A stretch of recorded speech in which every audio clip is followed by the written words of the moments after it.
There are two sides to every story. So which side of the story are you on? You know, when they dragged Jesus before Pilate, they thought that Jesus' end was very near. When they watched him scourged, they thought, you know what? No man's going to be able to endure and survive this. But he did. When they crowned him with thorns, they mocked him, thinking that there would never be any retribution. And when he was sent out to Golgotha carrying a cross, they celebrated that their will was being done. When they nailed him to the cross, they thought they were going to be rid of him forever. When he mumbled from the cross, they thought he was a madman, losing his mind. And when he screamed out in agony, a man feels when death is near, well, they thought they'd won. But they were on the wrong side of history, weren't they? What they thought was the end was actually just the beginning. When the tomb was empty, they claimed it was fraud.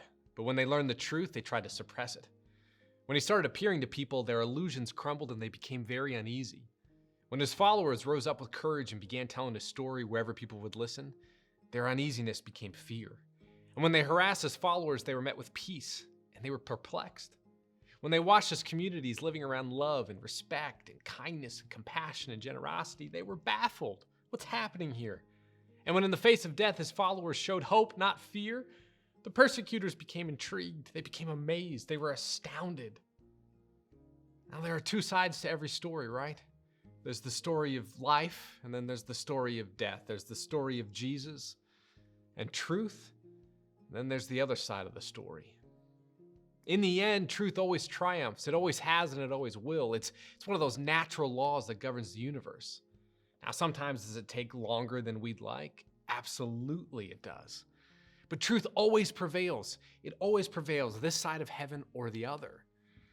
So which side of the story are you on? That's the question. You know, many people have wondered for a long time how the world got to be such a mess, how Christianity has seemed like it's lost its hold in the modern world.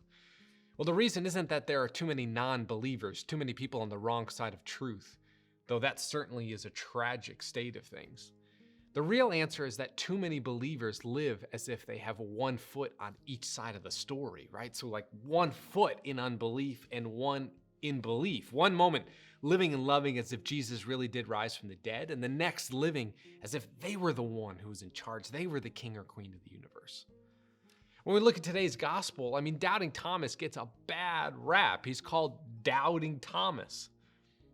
I mean, sure, Thomas, he refused to believe that Jesus had risen from the dead. That was an unholy moment.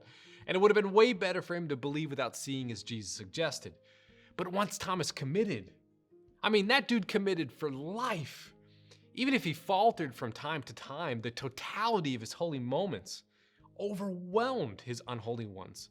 The totality of him being on the side of truth and being on the side of belief totally overwhelmed his unbelief. That's the real story of Thomas. So I ask you to reflect today, reflect this weekend. Do the totality of your holy moments overwhelm your unholy moments? Or is it a bit of a wash?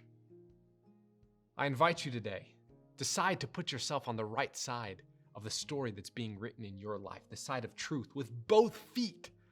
Put yourself on the side of holy moments. Put yourself on the side of Jesus, always, everywhere, in everything, no matter the cost.